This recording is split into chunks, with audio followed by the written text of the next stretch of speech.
my name is Lynn Gillespie, and this week on the High Performance Garden Show Nuggets, we share with you how to identify squash bug eggs and what to do with them. Here's a clip from the show. So also what I noticed is that we have some squash bug eggs, and they also can go in the party jar. So I want to show you right here what those look like. Right here on this leaf, you can see the squash bug eggs. They look like little golden BBs. And if you want to win the squash bug game, this is one of the places where you can win. Is you're just going to go and take those clusters of eggs and you just rip them off. And then you put those in your party jar with the adults. And between catching the adults and taking the eggs out, you can pretty much control the squash bugs.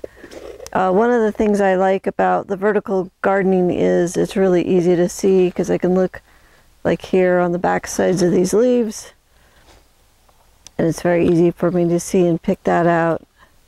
So what this does is it takes out the whole next generation of squash bugs, because you're removing the eggs. And you got about 3 weeks to catch the eggs. And here's some adults. So we got a couple adults here. And we're also going to put them in the jar. And it's just a matter of being vigilant. If you can go through your squash about twice a week, take the eggs and the adults out, you can have a pretty clean patch without chemicals, which is nice. So the way to patrol this is just to look on the back sides of these leaves and see if you can find any more eggs. Do this twice a week, and like I say, you'll have a pretty clean garden. This clip is from the High Performance Garden Show Year 9, Week 16.